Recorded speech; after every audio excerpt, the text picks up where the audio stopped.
Okay, let's go ahead and kick this off. Thank you everyone for joining us for the Fireside Chat with Five9, hosted by Workato and CriticalRiver. We have just a couple of housekeeping items we want to go over before we get started. This session will be recorded and it will be shared afterwards for you to review or share with your colleagues. All attendees will be muted, so if you have any questions throughout, just enter them into the chat and we will get to those throughout the panel interview, or at the end we'll have time saved for Q&A. Quick agenda, we're gonna have some speaker introductions, we're gonna get into the panel interview questions, and then like I mentioned, we'll have that Q&A. And with that, I will hand it over to our moderator for today, Ajay Pandey. Thanks, Jennifer. Good morning and good afternoon, everyone. Registration for this panel discussion has been great. I see several people are still joining and we are already at 263 participants. So thank you very much for today's Fireside Chat. I'm sure you will enjoy this session. Over the next 30-40 minutes, our experts will be talking about intelligent business process automation and integration. Several of you may be thinking that what is so special about this topic? We have been doing process automation and integration for years. So what's so unique about today's topic? In my conversations with the executives and decision makers, I always come across some very common challenges that everybody talks about in this space. People talk about how system integrations always take months and weeks and years to complete. It's expensive to take on these initiatives. People talk about the fact that small changes to integrations or automations require deep IT knowledge. They can't do it within their business. They can't do it with the analyst skills. People also talk about the fact that while the system and data, they get integrated, the user experience is not that great. For the users, it's not end-to-end business processes that cut across all these systems in seamless manner. So we'll talk about some of these challenges and how Five9, Workato, and CriticalRiver are addressing that.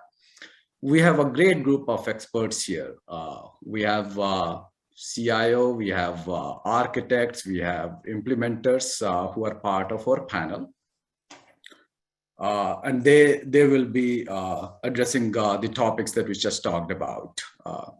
So from Five9, we have Tony Sorensen, who is CIO over there. Mike Higgins is senior software engineer.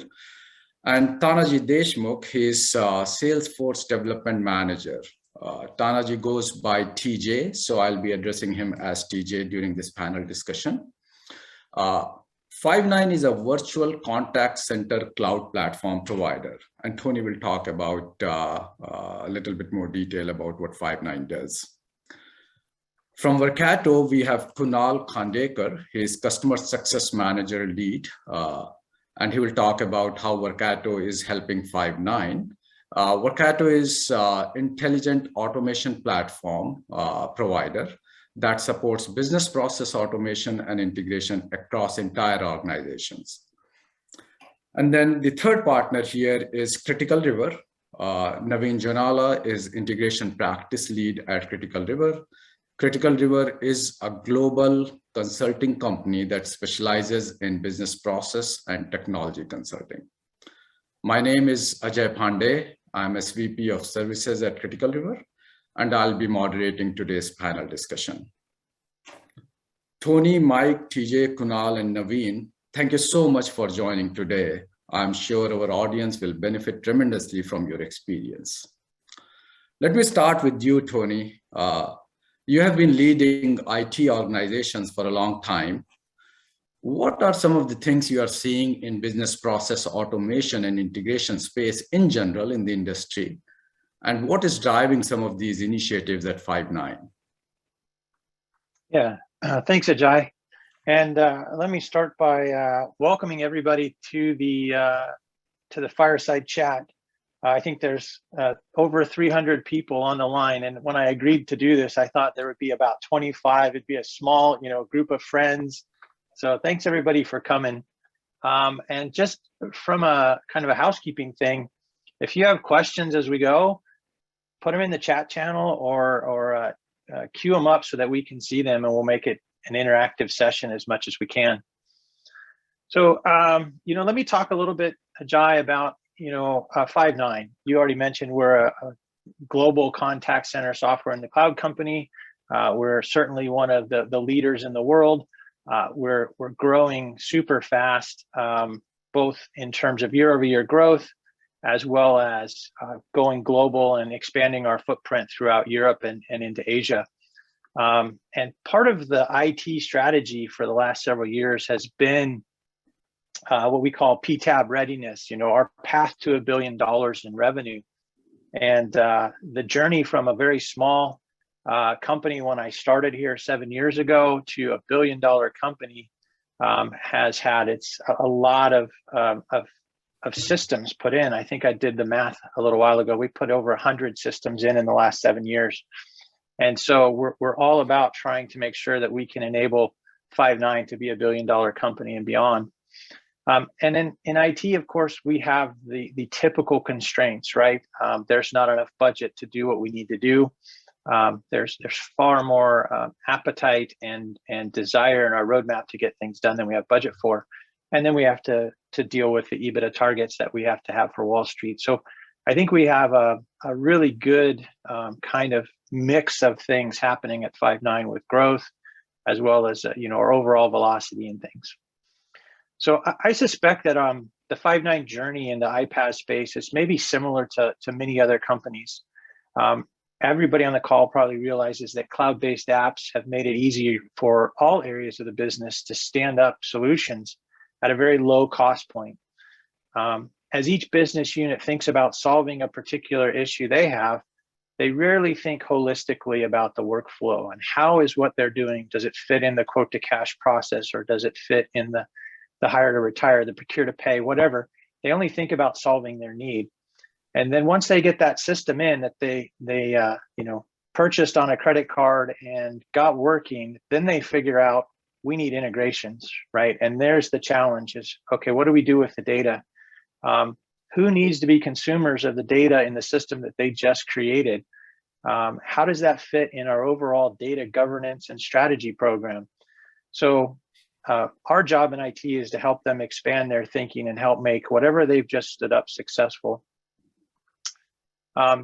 As we look for new cloud apps, a lot of times historically, we would look for applications that had pre-built integrations to other apps that we had in our ecosystem.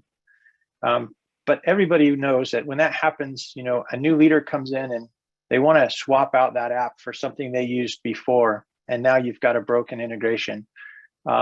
Or they need more data to be moved from one app to the other app than is provided in that pre-built connector. And if that's the case, then you have to rely on the vendor to make a change. You have to convince them to get it in their roadmap. Could take months or longer to get that change made. So it's kind of difficult when you are an IT leader and you're sort of at the mercy of these other vendors to help with your integrations. And it creates a very difficult environment to make changes to. Many integration platforms are very heavy, right? They're expensive to purchase. It requires expensive engineers, dedicated, specific skill sets, and they often take a lot of time to build. They're not quick value tools, and so we struggled a little bit in our journey of what integration platform do we want. What we found though was with Workato, it was very easy to use. And what I liked about it was we were able to enable several people in the business to build their own recipes, right? Like most orgs, IT orgs, Five9, we're not funded to do everything. But what we have done is provided a platform to the business that they can use to develop recipes on. We offer consulting services, whether it's Mike or TJ or others on our team to help the business, and we provide governance. So instead of IT being a blocker to help to the business getting things done, we're really enabling the business to get things done. Great point, Tony. A lot of great insight there. One thing that really connected with me is IT being enabler for the business, which I think a lot of companies are looking for that as they take on new initiatives. And you also talked about some of the features within Workato that helped you there. So in general terms, Tony, let me ask you a partnership related question, right? Because the targets are great, vision is great, but if you don't have right partners, it's always very, very challenging to implement that. So what were some of the things that you're looking for in the platform partner as well as the implementation partner when you picked up Workato and CriticalRiver for your initiatives? Yeah, it's a great question. I really look for a couple of things fundamentally. I look for partners who fit our culture at Five9. I think we have a fantastic culture on our team. We've got a great culture in IT, and having a partner that's an extension of our team, that's just a natural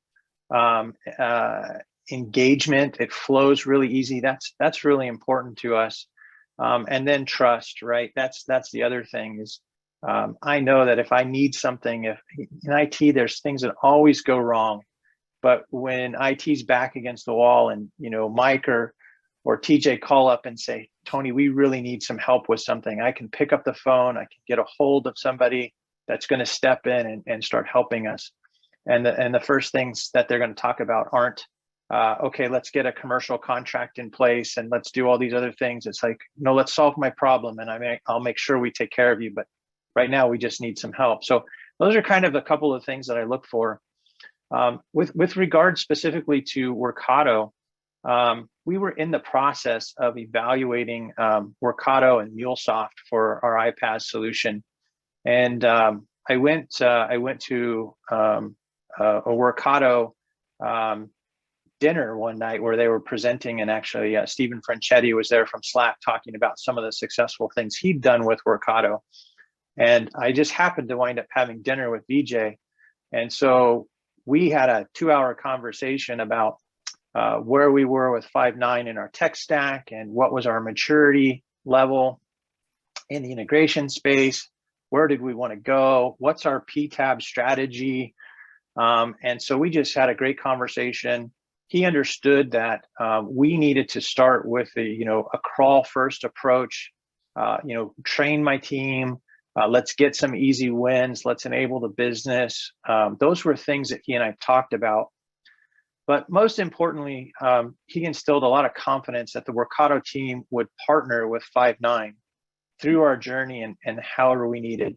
I think IT leaders have all been a part of some sales opportunity where the sale was made and the sales team disappears and the handoff to another team, and there's just challenges along the way in making that relationship work. And I had pretty good confidence that VJ wasn't going to do that and they were going to be right there with us. So that was a big driving factor. The other thing was the low barrier of entry from a cost perspective, right? We were able to get in and build our cost footprint versus sign up for a big, MuleSoft contract and things that just wasn't going to happen for us. And then we didn't need specialized skill sets. I did not have the headcount needed to hire a dedicated engineer for a MuleSoft. What I wanted to do was get a platform that anyone on my team could use, and then from there we could build and grow it. So that's kind of how it started with Workato. CriticalRiver was already a trusted partner for Five9. They were working in our Salesforce team, with our Salesforce team, and in marketing with our marketing team. So they had already proven themselves many times to Five9 that they fit our culture, that they had the right skill set, and they had the right culture of their own to make Five9 successful. So it was really easy to go to CriticalRiver for Workato once they became a Workato partner. So how did that happen? One night, it just happened that Vijay and Anjay and I were all at the same dinner. And I just grabbed them both and I said, hey, here's two of my trusted partners. Be great if you guys work together.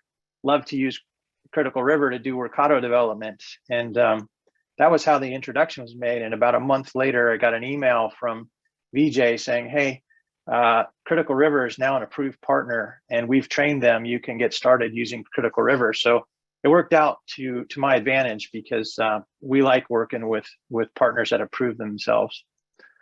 And so a couple of examples of the partnership of Workato and CriticalRiver that we're going to talk about today are around the Logisense billing project that we did in 2021 and the Ebonding projects that have started in 2021 and continue in 2022 as that platform continues to grow. Thanks, Tony. I'll come back to you on e-bonding and the Logisense billing project in just a minute for you to talk a little bit more about what those projects are. But I noted down some of the things that you talked about, partnership, right? Extension of the team, trust, being part of the journey, platform that can be picked up by your team without having a lot of retooling in terms of skills.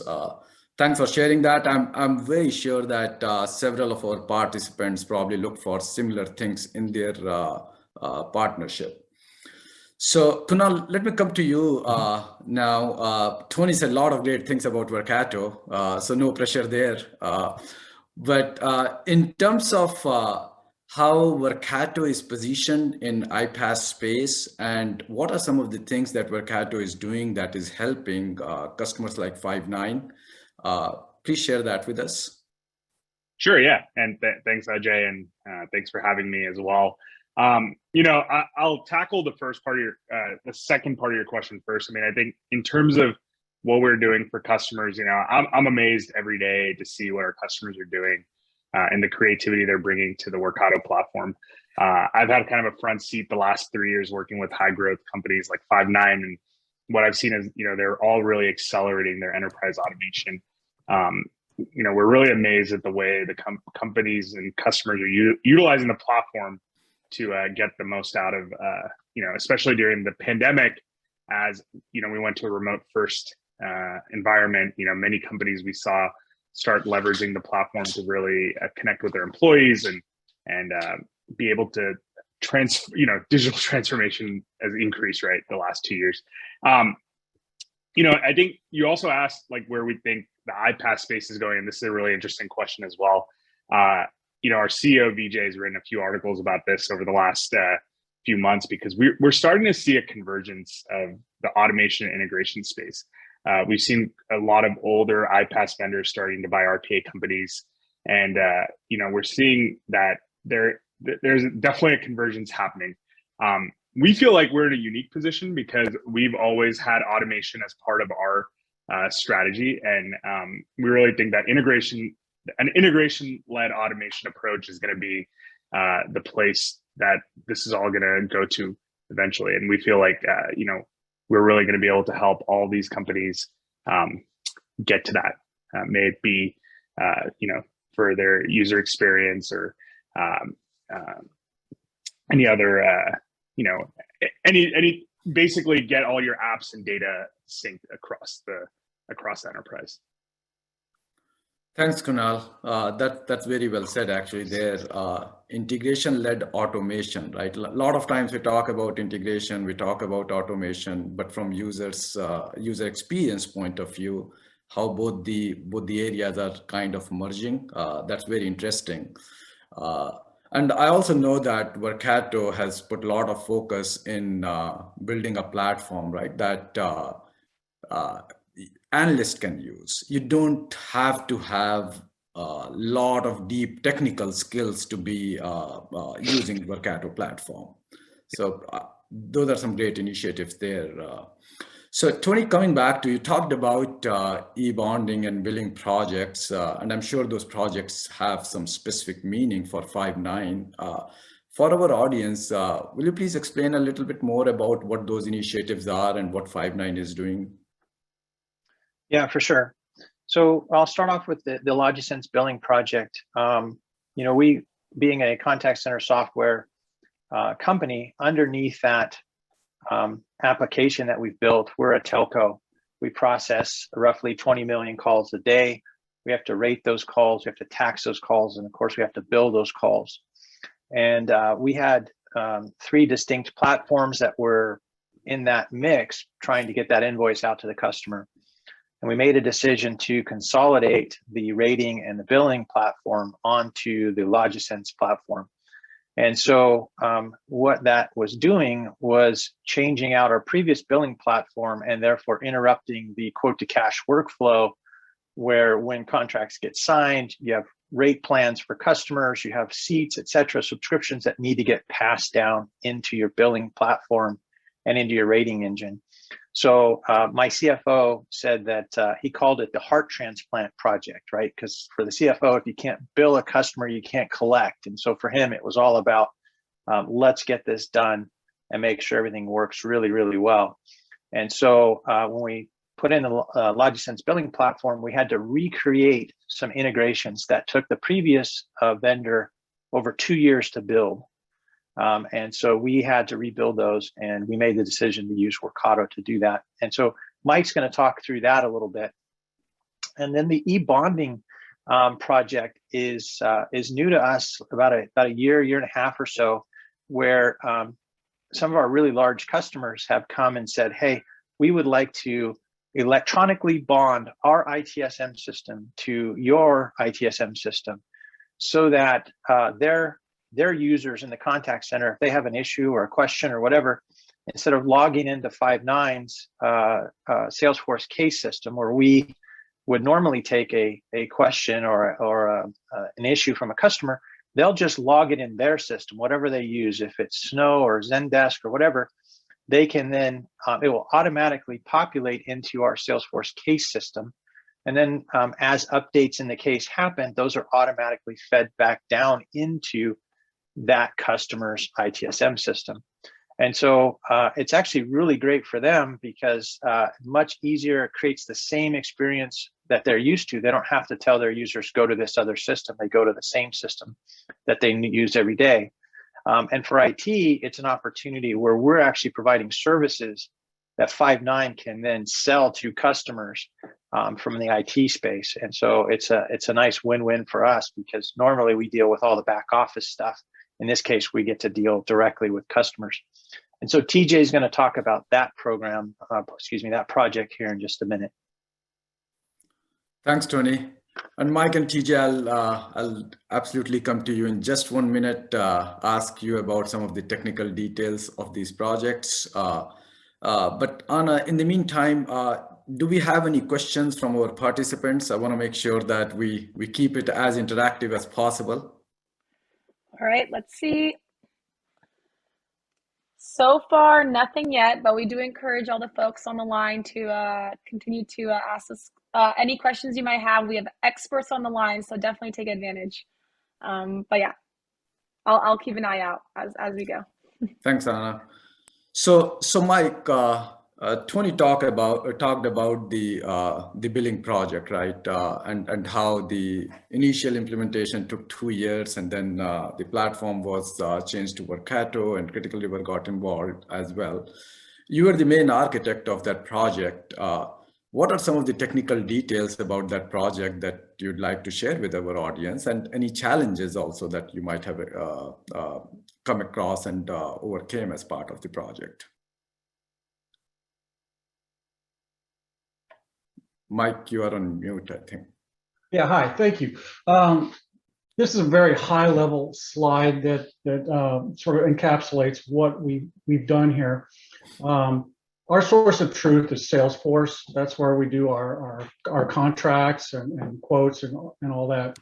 And LogiSense, as Tony mentioned, is our billing and rating platform. So to make this happen, we broke things down into functional units. From the Salesforce to the LogiSense direction, we have 5 components: contracts, accounts, so forth. Those are all handled by an outbound message trigger from Salesforce. And they'll feed into multiple recipes into Workato process and then post into Logisense using the Logisense SOAP API. Vice versa, we wanted to move some information and data from the Logisense standpoint back to Salesforce. We invoice a customer. We want to be able to have that invoice available to our sales team within Salesforce. So that flows. Plus, we want to be able to resolve that the data from Salesforce is indeed in Logisense. We're pushing all those package IDs that are created in Logisense back to the matching component, whether it's a contract or a subscription in Salesforce. So the invoices, we're using the webhook trigger, and we're using a scheduler that will go out and periodically poll Logisense for the matching data. I thought I'd step into our contract flow in a little more detail to show what we're doing there, because that's really the meat of this whole project. Once we did our design work, we came up with 8 folders within our project, and there were approximately 41 recipes involved in all of these different workflows. Many of them were usable callable recipes, which is something that you should try to leverage as much as you can when using Workato. But as far as our contract flow goes, once the contract is ready to be billed and processed, we put a button on the contract page in Salesforce that basically says, send this to Logisense. That outbound message flows into the trigger recipe, where it determines what Logisense instance we need to use. We have 2 instances, one in the US and one in the UK. So from there, we can then determine what kind of accounts do we need. We have a master-child relationship with our accounts. So if we need to create the master, we'll go through that subflow of creating a master account. Then each one will have a contract account, so we'll create that. And then the contract is represented the same way as the other accounts with a slightly different flavor. So those contracts are then created in Logisense. Once all that is established, we will then pull all the subscription information out of Salesforce, and that could be one item to many items, and we'll loop through those with a repeat action, creating those subscriptions, or we do amendments or cancellations depending on how the contract is built. Again, a lot of this is all done through callable, repeatable recipes. We had set up a series of utility recipes for doing things like error processing, error posting back to Salesforce, logging, which is used by all of these different types of categories of recipes. Thanks, Mike. I do see some questions popping up in the chat window. Anna, do you want to take a look at that? And yeah, absolutely. Yeah. All right, let's see. So what advantages do we get if we use Workato versus Salesforce's newest offering, Composer, which promises to be a low-code tool? Who wants to take that question? Hey, TJ, I don't know if you've looked at the Salesforce Composer yet, but I thought if you had, you might have an early opinion. Yeah, not really. And hi, everyone. Great participation. We have more than 350 people here. I'm not sure if Salesforce Composer is comparable with Workato. Workato is a very powerful platform. And like I said, I don't know much about Salesforce Composer. But Workato is a high-pass solution that works really great for us. And if you include API platform, which Workato offers, I think it is much more powerful than any other tools out there. If you compare the ease of use that Workato provides and just the support that they provide when you are working on any projects. I thought I might mention that the Composer is a very Salesforce-centric component, is my understanding. Could be wrong, but Workato, we use it for much more than just Salesforce. It's more platform agnostic than something that we can leverage the knowledge we've gained with Workato for all these various other types of projects. Right. Yeah, great question for Workato, I guess, for coming up with some kind of comparison between Composer and Workato. Go ahead, Naveen. Just to chime on what Michael said, he's absolutely right. So Composer has something similar where you actually choose a connection, trigger, and set up actions. So they can be like a simple set of actions or multiple complex actions.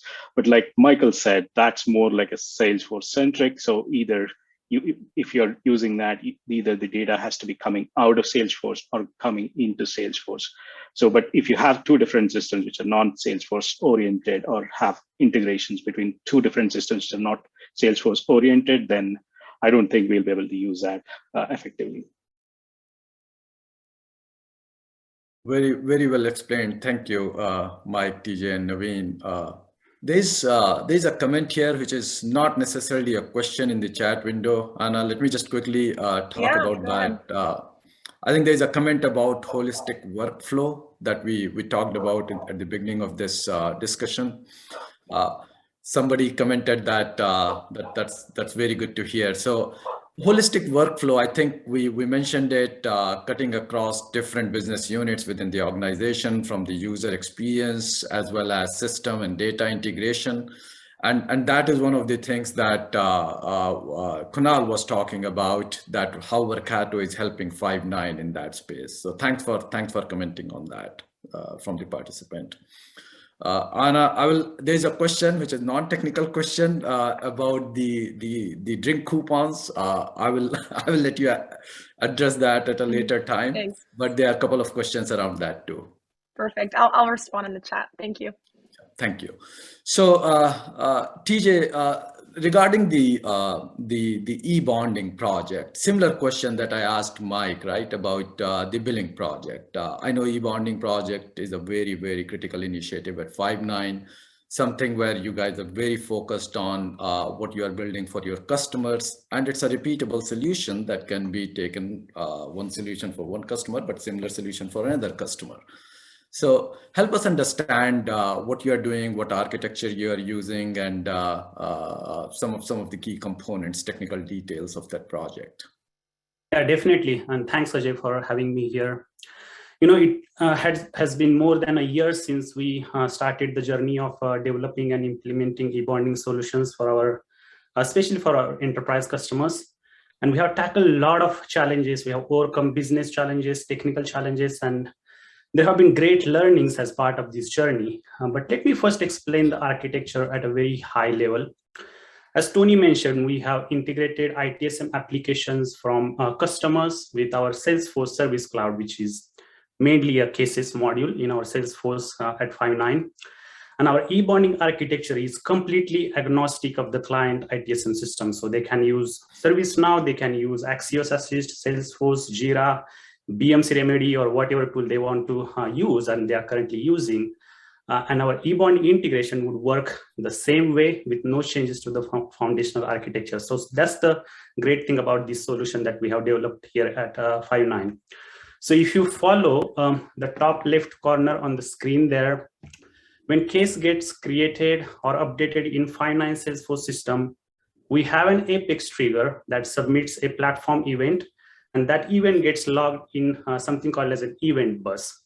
Platform event, as many of the folks on the call might be aware, is a natively provided technology or a feature by Salesforce. It's a real-time event-driven integration, and it is a publish and subscribe pub/sub model that reduces the integration complexity and allows us to scale to multiple customers with no changes to the architecture that we have developed and little to no changes to the cost as well. So once the platform event gets published in that particular event bus, our customers can directly tap into that event bus. They can do that with CometD client or EMP connector or any other event consumption tool that they have. In that case, however, it would be customer along with Five9 that would be doing the heavy lifting. And when I say heavy lifting, it could be data mapping, transformation, error logging, and that will have to be taken care by client and Five9. And we wanted to avoid that. We wanted to make customers' life as easy as possible, even during these implementations. And we wanted to abstract this implementation layer by adding middleware into the mix. And that's how we added Workato in the middle. So what we do here is have Workato subscribe to the platform event instead of customers doing it, and then do all the heavy lifting of data mapping, transformation, error logging, and all of those good things. And then once that is done, Workato then makes an API call to the client ITSM system, and then it sends the case data. It is just a REST API call that Workato makes to the client system. So that's an outbound. For inbound, what we do is simply stand up a common API endpoint that interested customers can tap into. This is done again on Workato using their API platform, which can be used for different purposes. But one of the main purposes that we use API platform is to manage the API endpoints. It's a great tool for managing those API endpoints. When client makes an inbound API call, what Workato does is it does the data mapping transformation, again, same thing, and it integrates the incoming case data with our Five9 Salesforce instance. And remember, if needed, clients can directly tap into the platform event bus as well, but they'll have to do the heavy lifting. And a lot of these customers may not have the systems such as Comedy Client or EMP connector to actually subscribe to those events and also tap into the platform event bus that Five9 provides. So that's the Five9 Ebonding architecture in a nutshell. To sum up, I wanted to share a few learnings that we have had as part of this project. There were 2-3 things that we wanted to ensure since the start when we started working on this Ebonding product about a year back. One, we wanted to make it scalable solutions so that we can easily scale it to new customers, right? With the growth and popularity of Five9 in contact center as a service space, and with the success of our Ebonding solution, it is inevitable that we will have more and more customers asking for Ebond. So we wanted to incorporate that scalability into our design since the start. Second, we wanted to make it agnostic to client ITSM system. And lastly, we wanted to make it flexible so that we can accommodate any unique needs from our customers. Most of the customers that we are Ebonding are enterprise customers, and obviously they have their unique needs that are different than any other customers. And we wanted to respect that and support that and provide that flexibility as part of the solution. Ebonding product is, going to generate one more revenue stream for Five9, and it will also improve the customer stickiness. And like Tony mentioned, obviously it's going to improve customer experience a lot. This project has been a great journey, and we at Five9 are very happy with the success so far. And it would have been very difficult if we didn't have the support of Workato and CriticalRiver. Thank you. Thanks, TJ. Great example of how solutions should be built, keeping customers in mind. Customer-centric approach, we all talk about it, but very, very good example of that. Naveen, before I come to you, I see a few more questions. I think like technical conversation has got some questions going here. Yes. Yeah, Anna, please go ahead. I see a Yeah. Slack question if you want to start with that. Yes, great question coming in here from Alina. Does this integrate seamlessly with Slack? So the question is if Workato integrates seamlessly with Slack. Yeah, Naveen, I posted or Mike, go ahead, pleplease.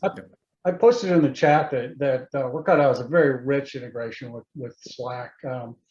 The work bot is pretty amazing on what you can do with it. You can create dialogue-based workflows within Slack that can then use Workato to get or put data into any of the supported or any application basically that supports an API.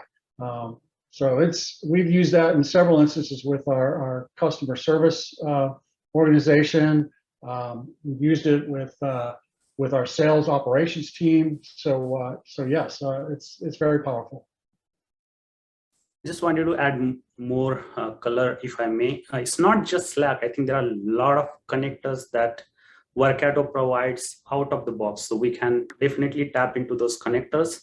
And if there is no connector available, you can still integrate outside of the connector, but I think there is out-of-the-box connectors available for all these systems that are pretty popular, including Slack. Thank you. Anna, there is a question regarding the amendments. Mike, I think you responded to that in the chat window. Do you want to take that question, please? Cleopatra asked whether, if we could do amendments and cancellations. What we do is we, for a given contract, we'll pull in all the associated subscriptions for that.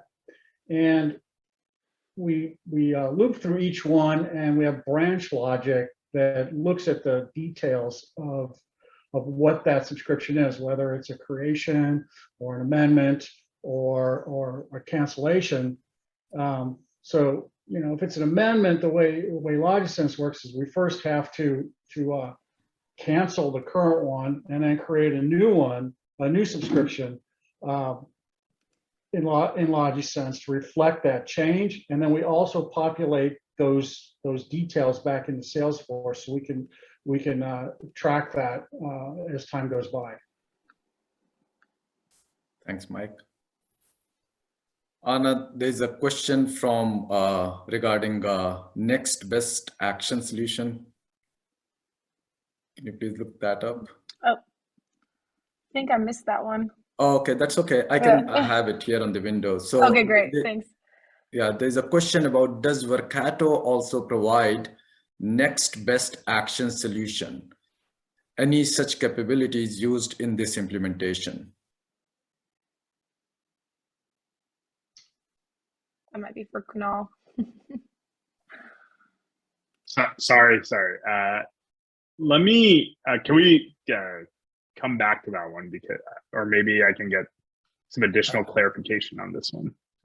Absolutely, Kunal. No problem. Yeah. We'll make a note of that. The question is, I don't see the full name, but it's from DK, and we'll get back to DK on that response. Yep.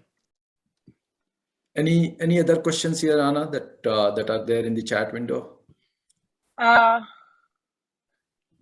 This is a future question that Yash will have to get back to you on that one to answer. Let's see, other one here.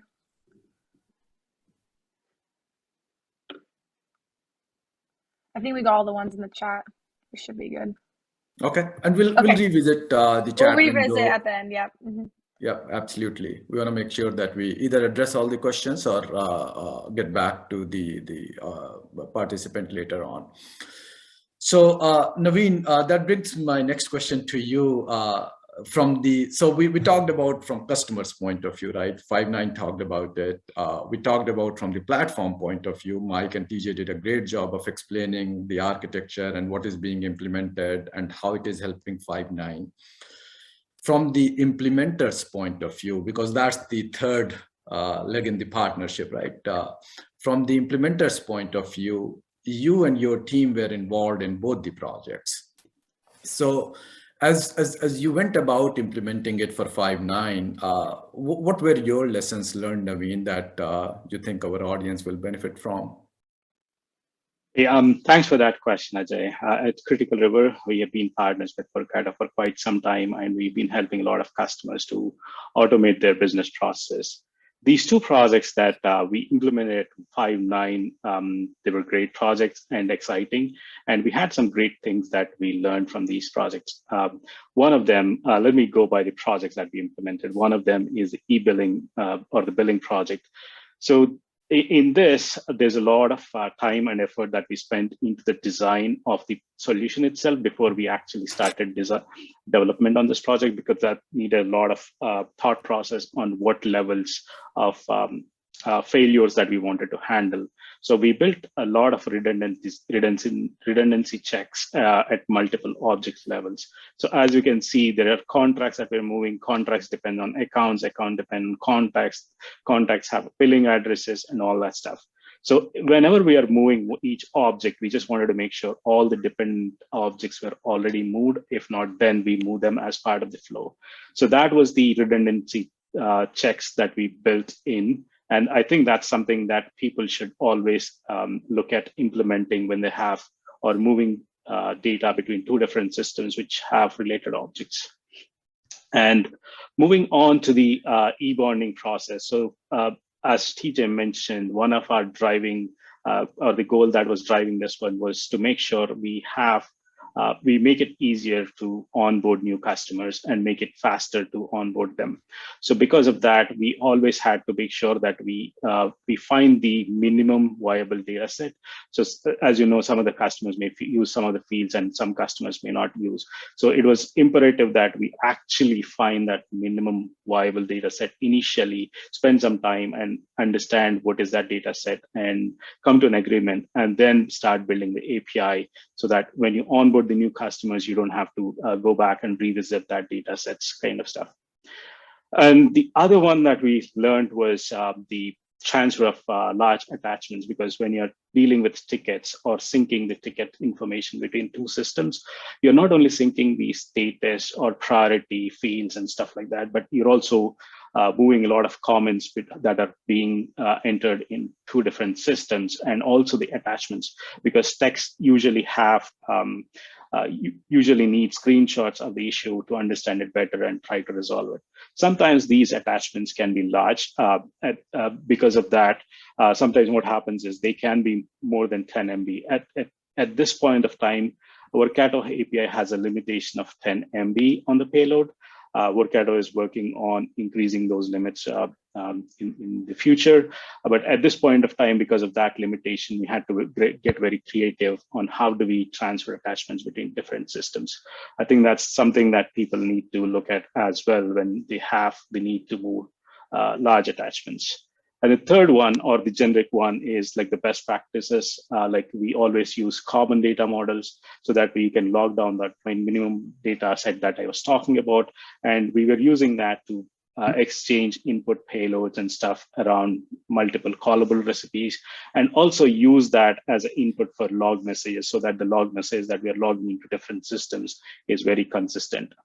And a couple of things like always use lookup tables for translation, because there's a lot of translation involved. One customer may call a different field value as a different thing, and another customer may use a different value for that. So when you have such things, you always use lookup tables to translate data. And yeah, those were some of the learnings that we had as part of this. And what I want to end with is that, like you mentioned in the beginning, integrations have been around for a long time. It's not something new.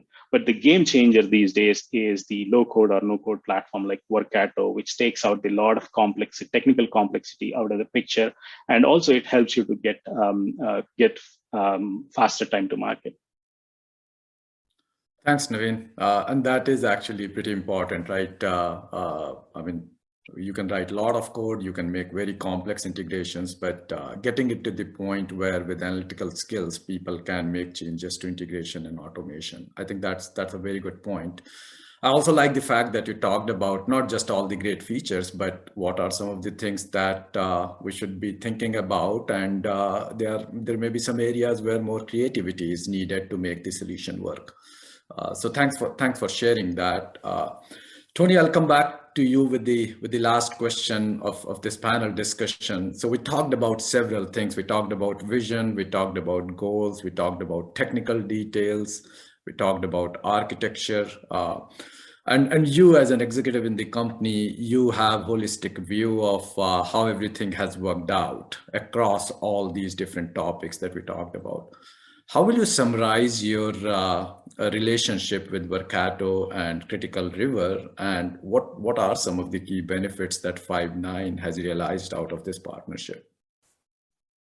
Yeah, yeah, thanks. You know, I started with saying, you know, IT at Five9, we're really focused on PTAB readiness, you know, being a billion-dollar company and enabling the company to be a billion-dollar company, which is what IT is doing.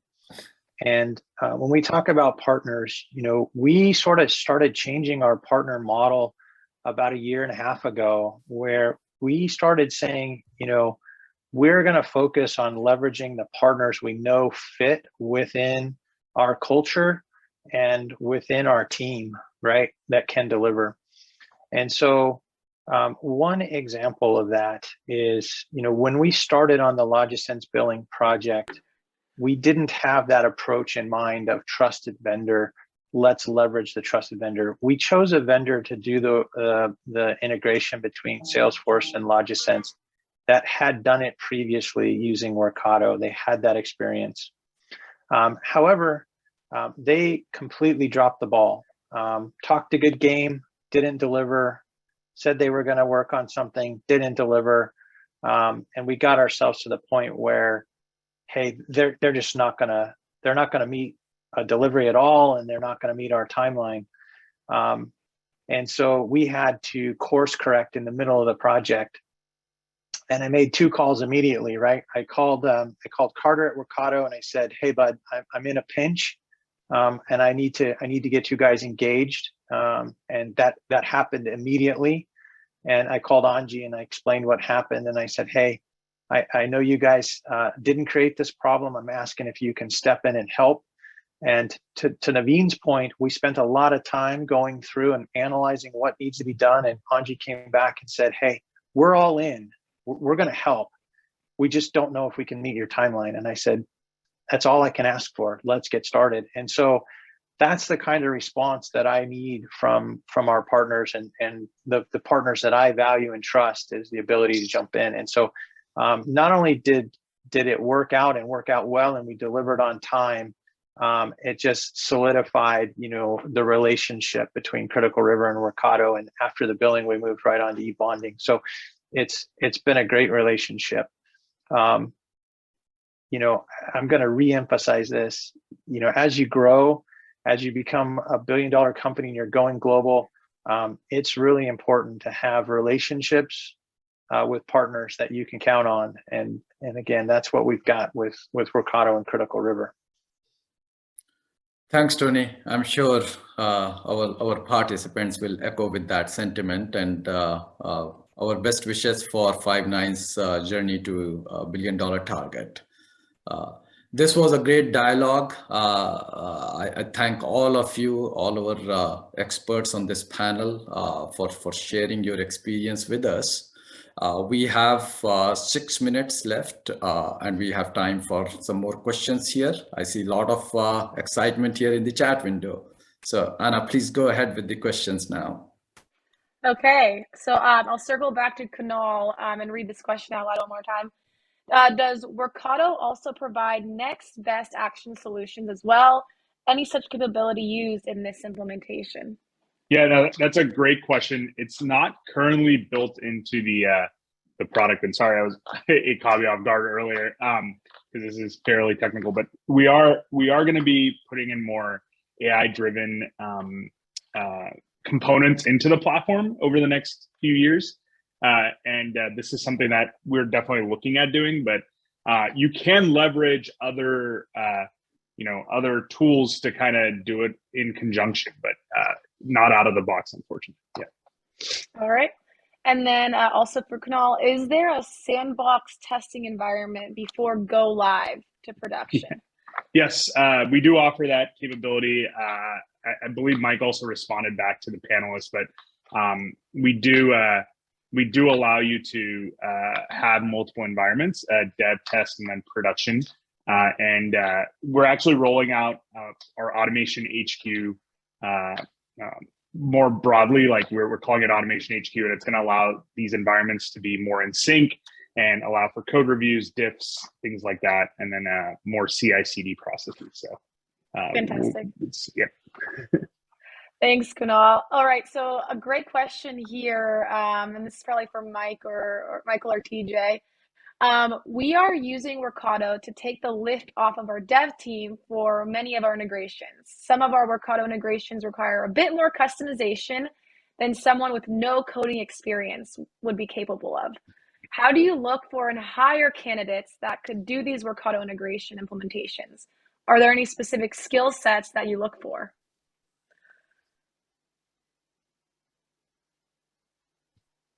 It's a big question. Yeah, it's a great question. I think, from when you're looking at people developing from the business units, they may not have a strong programming background. So if you're getting into more complex workflows, you want somebody that understands programming constructs, and because that will translate back to some of the more advanced features you could do with Workato.